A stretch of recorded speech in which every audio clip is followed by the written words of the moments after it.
శ్రీమాత్రే నమః. జయ జయ శంకర హర హర శంకర. సత్తుపల్లి శ్రీ లక్ష్మీ గణపతి ఆలయం, శ్రీదేవి శ్రీ విద్యాపీఠం, లోకక్షేమార్థం రాజశ్యామలా సహిత దశమహావిద్య స్వర్ణదేవాలయ నిర్మాణ మహాసంకల్పం.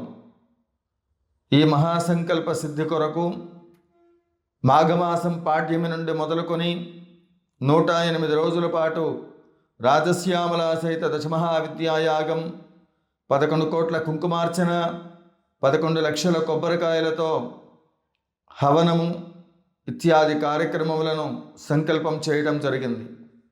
ఈ మహోత్తరమైనటువంటి ఒక కార్యక్రమంలో భక్తులందరూ కూడా మీ శక్తి కొలది విరాళములను అందించి లోకహితార్థమై సంకల్పం చేసిన శ్రీ రాజశ్యామలా సహిత దశమహావిద్య స్వర్ణదేవాలయ నిర్మాణం. ఈ మహాసంకల్పం, స్వర్ణదేవాలయ నిర్మాణము, ఆలయాలకి ఎందుకు విరాళములు ఇవ్వాలి, ఎందుకు దేవతా యాగములను నిర్వహించాలి అంటే, మనము సంపాదించినటువంటి ఒక ఆస్తిపాస్తులు మన పిల్లలకు ఏ విధంగా అయితే అందిస్తూ ఉన్నామో, మనకు ఉండబడేటువంటి ఒక కష్టాలు సుఖాలు అన్నీ కూడా మనం అనుభవిస్తూ, మనతో పాటు మన యొక్క సంతానానికి కూడా వాటిని అందిస్తూ ఉన్నాం. దేవాలయాలకి విరాళం ఇవ్వటం ద్వారా కేవలం ఐశ్వర్యం మాత్రమే పిల్లలకి ఇచ్చే యోగం కలుగుతుంది. ఎన్నో జన్మల పుణ్య ఫలితం వల్ల దాన ధర్మములు చేసేటువంటి ఒక శక్తి ఈ జన్మలో భగవంతుడు మనకు అందించాడు. ఇటువంటి మహోత్తరమైనటువంటి ఒక మానవ జన్మని సార్థకతను చేసుకోవడానికి ఎవరో పూర్వీకులు, పెద్దలు, లేకపోతే మహర్షులు వాళ్ళు మనకు తపస్సు చేసి ఆ తపోశక్తిని మనకి అందించి లోకహితార్థమై వాటిని ఆచరించవలసినటువంటి ఒక విధి విధానముల రీత్యా ఆచరించేటువంటి ఒక ప్రణాళికను కూడా మనకు అందించారు. ఇటువంటి క్రమంలో ఈ ఆలయ నిర్మాణము అనేటువంటిది దశమహావిద్యలు, ముఖ్యంగా ఆలయ నిర్మాణానికి సంబంధించి దశమహావిద్యలు వాటిపైన ఉండబడేటువంటి ఒక అపోహలు చాలా మందిలో కూడా మదిలో మెదులుతూ ఉంటాయి. మనం పూజ చేయవచ్చునా, చేయకూడదా, చేస్తే ఏమైనా సమస్యలు వస్తాయా? ఇవన్నీ కూడా అపోహలు మాత్రమే.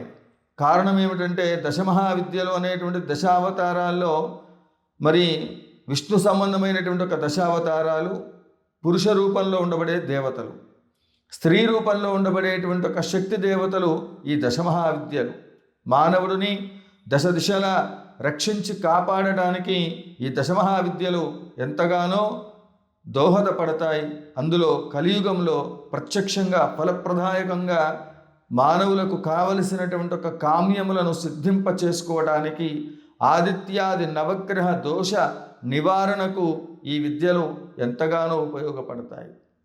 ఎటువంటి దేవతా సాధన చేసినప్పటికీ కూడా దశమహావిద్య దేవతల అనుగ్రహం లేకపోతే ఆ వ్యక్తికి ఆ సాధించినటువంటి ఒక మంత్రశక్తి అవ్వచ్చు, ఆస్తిపాస్తులు అవ్వచ్చు, కీర్తి ప్రతిష్టలు అవ్వచ్చు, ఏదైనప్పటికీ కూడా అవి శాశ్వతముగా మనతోనే ఉంటూ తదనంతరము మనం ఎవరికైతే అందించాలనుకుంటున్నామో ఆ యొక్క కీర్తి ప్రతిష్టలు కానివ్వండి, లేకపోతే ఆస్తి, ఇంకా ఇతరత్ర ఏవైనా సరే వాటిని భద్రపరిచేటువంటి ఒక శక్తి కేవలం దశమహావిద్యలకు మాత్రమే ఉంది అనటంలో ఎటువంటి అతిశయోక్తి లేదు. పూర్వం ఈ రాజశ్యామల అమ్మవారితో సహితముగా దశమహావిద్యలను అర్చించి సేవించి తద్వారా వంశపారంపర్యంగా కూడా రాజులు పరిపాలన చేసేవాళ్ళు. ఎందుకు రాజశ్యామల చేయాలి? రాజశ్యామల చేస్తే ఏమొస్తుంది అంటే, ఈ ప్రపంచంలో విద్య, బుద్ధి ఈ రెండు కూడా, జ్ఞానము ఇవన్నీ కూడా కలిగి మానవుడు అత్యంత మేధాశక్తి సంపన్నుడిగా ఎదగడానికి భరత భూమిలో భరతుడు పరిపాలించిన ఈ భరతఖండంలో భారతదేశం యొక్క విశిష్టత ఏమిటయ్యా అంటే, ఎందరో మహానుభావులు ఆయా రంగాల్లో ప్రతి దాంట్లో కూడా ఏది ఈ ప్రకృతికి అవసరమైందో దాన్ని మొట్టమొదటిసారిగా సంస్కృతి శాస్త్రముల ద్వారా, ఋషుల ద్వారా తపస్సు చేసి ప్రతి విషయాన్ని కూడా ఈ ప్రపంచానికి ఈరోజు అందించి ఉన్నారు కనుకనే ప్రతి ఒక్కళ్ళు కూడా ఈ శాస్త్రముల పట్ల, సనాతన ధర్మం పట్ల అంకిత భావంతో మరి నిరంతరము వాటి పట్ల ప్రేమ, ఆప్యాయతలు, అభిమానము, వాటిని అనుసరించడానికి చాతనైనటువంటి ఒక ప్రయత్నాలు అందరూ చేస్తూ ఉన్నారు. ఈ క్రమంలో దశమహావిద్యలకు సంబంధించి ఎక్కడ ఆలయాలు లేవు, కామాఖ్యలో మాత్రమే ఉంది. కామాఖ్యలో ఉండబడేటువంటి ఒక దేవాలయంలో అనేక రకాలైనటువంటి ఒక విధి విధానాల ప్రకారంగా అక్కడ ఆలయం నిర్వహణ జరుగుతూ ఉంటుంది. అక్కడ ఆచార సాంప్రదాయం. మనం ఇక్కడ ఉండబడేటువంటి ఒక వాతావరణము, మనకు శాస్త్రములు ఏవైతే సూచించి మనకి చెప్పబడి ఉన్నాయో వాటిని మాత్రమే ఆచరించాలి తప్ప ఎక్కడో ఉన్నటువంటి ఒక సాంప్రదాయాన్ని మనం ఆచరించలేము. కారణం ఏమిటంటే నిన్న మొన్న మనం చూసాం, జర్నీ చేశాం, తమిళనాడు, కుంభకోణము అనేక ప్రాంతాలని మరి అమ్మవారి ఆలయ నిర్మాణం కోసం కావలసినటువంటి ఒక యాగం కోసం, ద్రవ్యాల కోసం మనం అన్వేషణ చేస్తూ ఉన్నాం. ఆ క్రమంలో అక్కడ తమిళనాడులో తమిళ భాష మాట్లాడుతూ ఉంటారు. నా భాషలో తెలుగులో తెలియచేసినట్లయితే వారికి అర్థం అవ్వదు. మన హావభావాలు చూసి, వాళ్ళు చెప్తున్న హావభావాలు చూసి చెప్పడము, లేకపోతే చెప్పేదాన్ని ఇంకొకరి చేత చెప్పించి ఆ భాషలో వాళ్ళకి అర్థమయ్యే రీతిలో మనం అవగాహన వచ్చే విధంగా చెప్పే ప్రయత్నం చేస్తే కావలసిన సమాచారం వస్తుంది. అట్లనే ఎక్కడ సాంప్రదాయాలు అక్కడ పాటించాలి. మన ప్రాంతంలో తెలుగే మాట్లాడతాం కాబట్టి తెలుగు ప్రాంతంలో ఉండబడేటువంటి వాళ్ళు ఆ మాదిరిగా ఆయా శాస్త్రాలలో ఆ గురుమండలాలు ఉంటాయి. ఎవరి గురుమండలాల్లో ఏ శాస్త్రం చెప్పబడి ఉందో, వాళ్ళకి ఏ విధి విధానాల ప్రకారంగా ఉపాసన మార్గం చెప్పబడి ఉందో వారు మాత్రమే చేయాలి.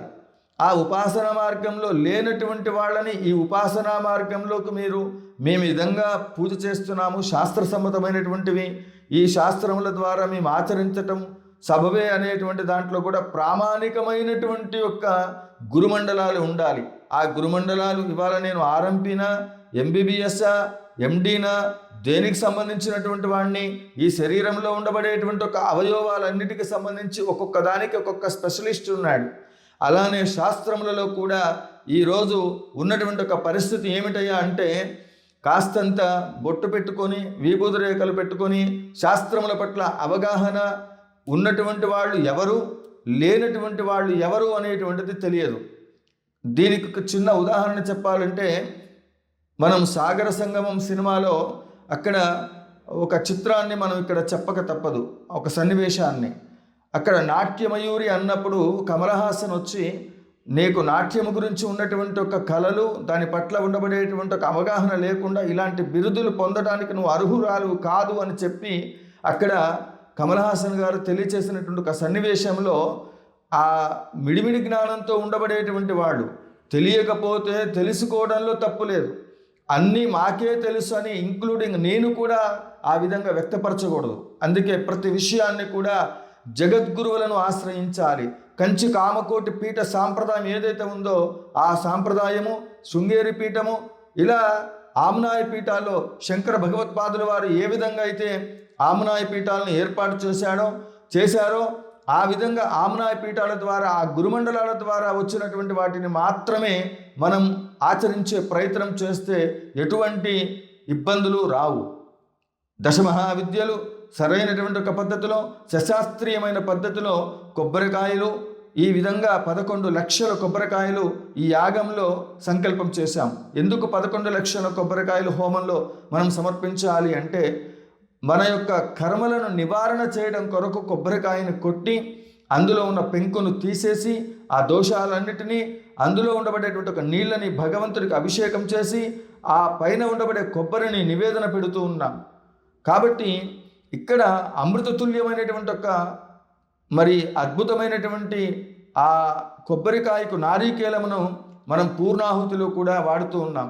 పూర్ణాహుతి ద్వారా ఈ సర్వస్వము నాలో ఉండబడేటువంటి యొక్క దుర్గుణాలన్నిటిని కూడా ఆ పెంకు రూపంలో ఉన్నటువంటి దహింపచేసి అందులో ఉండబడేటువంటి ఒక పూర్ణ ఫలం ఏదైతే ఉందో అది నువ్వు స్వీకరించాలి. అంటే నా ఆత్మని, శరీరాన్ని నీకు అర్పిస్తున్నానని భగవంతుడికి అందింపచేయటం. అందులో రాజశ్యామల అమ్మవారికి సంబంధించి, దశమహావిద్యలకు సంబంధించి మనం చేసేటువంటి ఒక ఈ పూజలు, పునస్కారాలు, యాగములు ఇవి ఎందుకంటే ఒక్కొక్క విద్యకు సంబంధించి 1,000 కుంకుమార్చన ఉదాహరణకి రాజశ్యాముల అమ్మవారికి చేస్తున్నాం, దానికి సంబంధించిన దాంట్లో 1,00,000 హవనము కొబ్బరికాయలతో ఆహార రూపంలో ఇవ్వటం అనేటువంటిది. అట్లా అన్ని విద్యలకు సంబంధించి 10 విద్యలు, దశమహావిద్యలు. వనదుర్గ అమ్మవారు కూడా ఉంది, మహాప్రత్యంగిర అమ్మవారు, నారాయణ ప్రత్యంగిర, అధర్వణ భద్రకాళి, నారాయణ ప్రత్యంగిర. ఇలా ఈ యొక్క దేవత యాగ రక్షణ కోసం సంబంధించినటువంటి దాంట్లో మనం చేస్తున్నటువంటిది స్వర్ణదేవాలయ నిర్మాణ సంకల్పం చేయాలి అంటే మన శరీరము, ఆత్మ ఇవి 2 శుద్ధి అవ్వాలి. అందువల్ల భగవశక్తి మనలో ఉన్నంత వరకు పూర్వం ఆ భగవంతుడి యొక్క అనుగ్రహంతో ఇప్పటికీ కూడా ఎవరైనా ఏదైనా చేస్తున్నారు అంటే మనలో దైవశక్తి ఉన్నప్పుడు మాత్రమే ఆ పనులన్నీ జరుగుతాయి. దైవశక్తి మనలో ఉన్నటువంటిది ఎప్పుడైతే మనం చేసేటువంటి ఒక పనుల ద్వారా దైవశక్తి దూరం అయిపోతూ ఉంటుంది. అప్పుడు ఆ దైవ బలం లేనప్పుడు మానవుడు పదే పదే ప్రయత్నం చేస్తూ ఉంటాడు. ఎంత ప్రయత్నం చేసినప్పటికీ కూడా ఆ ఫలితాలు అనేటువంటివి రావటం ఆలస్యం అవుతూ ఉంటుంది. అప్పుడు 10 మంది గురువుల దగ్గరికి వెళ్ళటం, 10 రకాల ప్రయత్నాలు చేయడం ఈ మధ్యకాలంలో చూస్తూ ఉన్నాం. ఎవరినైనా ఒకే గురువుని ఆశ్రయించండి. ఆ ఆశ్రయించేటప్పుడే అన్ని ఆలోచన చేసి ఆశ్రయించండి. ఆ తర్వాత ఆ గురువును కాదని మరొక గురువు ఇంకొకళ్ళు చెప్పింది చేయకూడదు. శాస్త్రం చెప్పినది మీకు ఎవ్వరూ నచ్చలేదు, ఆ పరమేశ్వరుడే గురువు అనుకొని ఆయన యొక్క పాదపద్మములను, అమ్మవారి యొక్క పాదపద్మములను ఆశ్రయించండి. జగద్గురువులను ఆశ్రయించండి. జగద్గురు పీఠాలను సందర్శించండి. కంచి స్వామివారు ఏం చేస్తున్నారు, శృంగేరి పీఠంలో విధుశేఖర భారతీ తీర్థ స్వామివారులు ఏం చేస్తున్నారు, ఒక్కసారైనా వెళ్ళి కైలాసం నుండి ఆత్మలింగాన్ని తీసుకొచ్చి దాని నుండి ఆ అభిషేకం చేసిన తీర్థాన్ని మీరందరూ తీసుకునే ప్రయత్నం చేయండి. తద్వారా మీ జీవితంలో ఉండబడేటువంటి ఒక ఈ యతీశ్వరుడి యొక్క దర్శనమే సకల పాప విమోచనం. వారి నామస్మరణే సకల ఐశ్వర్య ప్రదాయకం. జయ జయ శంకర, హర హర శంకర, కాంచీ శంకర, కామకోటి శంకర అంటూ నిరంతరం శంకరన్ భగవత్పాదుల వారి యొక్క నామస్మరణ కూడా కష్టాలను నివారణ చేస్తుంది, సకల ఐశ్వర్యాలను తెచ్చిపెడుతుంది. మనం ఈ శరీరాన్ని, ఆత్మని శుద్ధి చేసుకోవడానికి దగ్గరలో ఉండబడే దేవాలయాలకు వెళ్ళటం, నిరంతరం పూజ చేయటం, ఇవన్నీ కూడా ఎంతో విశిష్టమైనటువంటి ఒక పుణ్య ఫలితం అనేటువంటిది మన అకౌంట్లో ఉన్నప్పుడు, బ్యాంకులో డబ్బులు మన జేబులో ఉన్నప్పుడు మనకు కావలసినటువంటి ఒక ఐశ్వర్యములు ఏ విధంగా అయితే మన దగ్గరికి వస్తాయో, మనకు కావలసినటువంటి ఒక గౌరవ మర్యాదలు సమాజంలో ఎట్లయితే వస్తాయో, మనం ఆర్థికంగా అన్ని రకాలకు కూడా ఉన్నప్పుడు, అధికారం ఉన్నప్పుడు మన చుట్టూ ఎట్లయితే మనకు ఆ గౌరవ మర్యాదలు వస్తాయో, అవి లేనప్పుడు ఎలాంటి పరిస్థితులు ఉంటాయో మనం అందరం జీవితంలో చూస్తూ ఉంటాం. అలాగనే అవన్నీ ఎక్కడి నుంచి వస్తాయి? ఆ పుణ్య ఫలితము అనేటువంటిది ఏదైతే ఉందో, ఆ దైవ బలం మన దగ్గరికి రావాలి అంటే నిరంతరం సెల్ ఫోన్ ఛార్జింగ్ పెట్టినట్లు తప్పకుండా మనం భగవత్ ఆరాధన చేయాలి. అలా చేయలేనప్పుడు, ఇలాంటి యాగాలు జరిగేటప్పుడు మనకు కలిగిన దాంట్లో ఎంతో కొంత పుణ్యం, పురుషార్థం సంపాదించడానికి ప్రయత్నం చేయాలి. ఇక్కడ ఒకే విషయాన్ని మీరు గుర్తుపెట్టుకోండి. మనం ఎన్నో లక్షలు ఖర్చు పెట్టి వాహనాలు కొంటూ ఉంటాం. దాంట్లో ఆ పెట్రోల్ బండా, గ్యాస్తో నడిచేటువంటిదా, ఎలక్ట్రికల్ వెహికలా, ఏదైనప్పటికీ కూడా దానికి సంబంధించిన ఇంధనము దానికి ఇచ్చినప్పుడు మాత్రమే అది గమ్యానికి చేరుస్తుంది. అంతేగాని మన ఇంట్లో బోర్ ఉంది కదా, ట్యాంకీలో నీళ్లు ఉన్నాయి కదా అని అందులో పోస్తే ఏమవుతుంది? అది ప్రయోజనం లేకపోగా ఆ వాహనం యొక్క ఇంజను దెబ్బతింటుంది. కాబట్టి యంత్ర పరికరాలన్నీ ఇబ్బంది పాలవుతాయి, అది పని చేయదు. దాన్ని మళ్ళీ మనం రిపేర్ చేసుకోవాలి. అలానే శాస్త్ర సంబంధము కానటువంటివి, గురుమండలాలకు సంబంధించినటువంటి ఇప్పుడు నేను చెప్తున్నటువంటిది ఏదైతే ఉందో, ఎవరెవరికి ఏ అర్హతలు ఉన్నాయి అనేటువంటిది వాటిని ఆచరించి ఇంతకుముందు ఈ వ్యక్తి పూజ చేస్తే ఆ పూజా ఫలితం అనేటువంటిది ఎంతవరకు సక్సెస్ రేట్ ఉంది, తద్వారా వచ్చినటువంటి ఒక ఫలితాలు ఏంటి అనేటువంటిది గోప్యంగా ఉంటాయి. మీరెక్కడో నేనెక్కడో, నేను చెప్పే మాటల ద్వారా మీకు మంచి ఉండవచ్చు, చెడు ఉండవచ్చు. మీరు నాకు డబ్బులు ఇచ్చిన తర్వాత భగవంతుడు ఏమైనా నేను డబ్బులు తీసుకున్నంత మాత్రం చేత పైనుంచి దిగొచ్చి, ఎరా సుబ్రహ్మణ్య శాస్త్రి వీళ్ళ దగ్గర డబ్బులు తీసుకున్నావు కాబట్టి నీ కోరికలు తీర్చమని చెప్పేసి ఆయన ఏమైనా నాకేమైనా ప్రత్యేకంగా సెల్ ఫోన్ కవర్ లాంటిది ఏదైనా ఇచ్చారా? తపోశక్తితో నీ మాట ఎవరైనా సరే తపస్సు చేస్తే నీ ఆత్మస్థైర్యం పెరుగుతుంది. ఆ దైవ బలం నీలో ఎప్పుడైతే వస్తుందో తద్వారా ఇవన్నీ తొలగిపోతాయి. ఆ దైవ బలాన్ని ఇచ్చేటువంటి వాళ్ళు ఎవరు? గురువులు. ఆ గురువుల్లో కూడా సద్గురువుని ఆశ్రయించినప్పుడు మాత్రమే వస్తుంది. గురునింద మహాపాపం. గురువులను నిందించడం చాలా దోషం, బ్రహ్మహత్యా దోషాలు వస్తాయి. అందువల్ల అలాంటివి జరగకుండా ఈ లోకంలో పుట్టిన తర్వాత వెళ్ళేటప్పుడు ఎవ్వరు ఏమీ తీసుకెళ్ళలేరు, ఒక్కడు కూడా తీసుకెళ్ళలేరు. మీరు సంపాదించినటువంటి ఒక పుణ్యం మాత్రమే తీసుకెళ్ళగలుగుతారు. సామాన్యమైన వ్యక్తిగా అనుష్ఠానం చేస్తూ నిరంతరం దరిదాపుగా 25 సంవత్సరాల నుండి ఇప్పటికే శాస్త్ర యాగములు పూర్తి చేసి ఎన్నో రకాలైనటువంటి ఒక ప్రయోజనాలను ఈ యొక్క లోకక్షేమం కోసం ఎన్నో యాగాలను నిర్వహించాం. ఇటువంటి కార్యక్రమంలో మీరు భాగస్వాములై మీకున్నటువంటి ఒక మరి శక్తి కొలది ఈ ఆలయ నిర్మాణానికి ఇంటికొక పువ్వు ఈశ్వరుడికొక మాల అన్నట్లుగా తప్పకుండా మీరందరూ కూడా ఈ యొక్క సంకల్పంలో భాగస్వాములు అవ్వండి. ఇంకొక విషయం, ఇక్కడ దశమహావిద్యలకు సంబంధించి ఆ ఆలయం నిర్మాణం చేయడానికి ముఖ్యంగా మొట్టమొదటిసారిగా చేసేటువంటి ఆలయ శంకుస్థాపన దశావతారాలతో ఉండబడేటువంటి వెంకటేశ్వర స్వామి వారి ఆలయం, స్వర్ణాలయం. మీరెవరైనా సరే దశావతారాల్లో ఉండబడేటువంటి ఆ వెంకటేశ్వర స్వామి వారి యొక్క విగ్రహ నిర్మాణానికి మీరు వెంకటేశ్వర స్వామి వారికి దండం పెట్టుకుని దశావతారాల్లో ఉండబడే దేవతలు, విష్ణు సంబంధమైన దేవతలు, స్త్రీ సంబంధమైన దేవతలు అందరికీ కూడా నమస్కారం చేసుకొని దశావతార రూపంలో ఉండబడేటువంటి ఒక 16 అడుగుల విగ్రహ నిర్మాణంలో ఏడుకొండలవాడ వెంకటరమణ గోవింద గోవింద, ఆపదముక్కులవాడ అనాథరక్షక గోవింద గోవింద అంటూ మీకు తోచిన ₹1 దగ్గర నుండి మొదలుకొని మీకు చాతనైనటువంటిది వెంకటేశ్వర స్వామి వారికి జోగ్ అంటే చాలా ఇష్టం. మీ అందరికీ కూడా ఈ స్వర్ణాలయ నిర్మాణం కోసం నేను జోగి అడుగుతున్నా గోవింద గోవింద అని.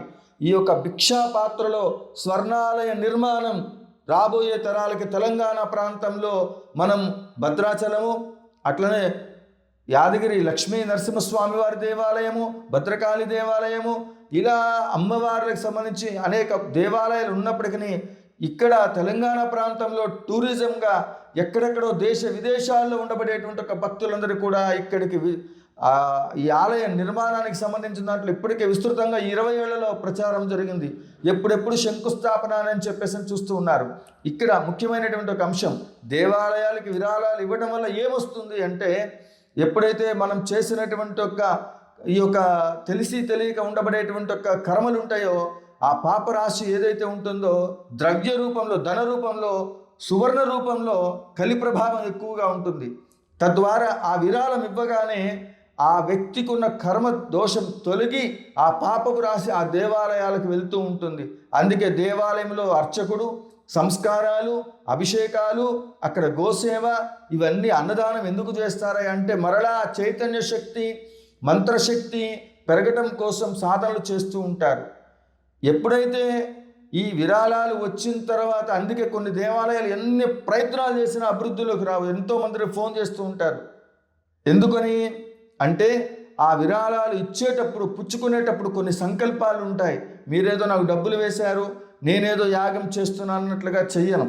ప్రతి ఒక్కళ్ళకి సంకల్పం ఉంటుంది. సంకల్ప పూర్వకంగా విరాళం ఇవ్వటం అంటే అకౌంట్లో డబ్బులు వేసి రసీదు పాస్ చేస్తే విరాళం కాదు.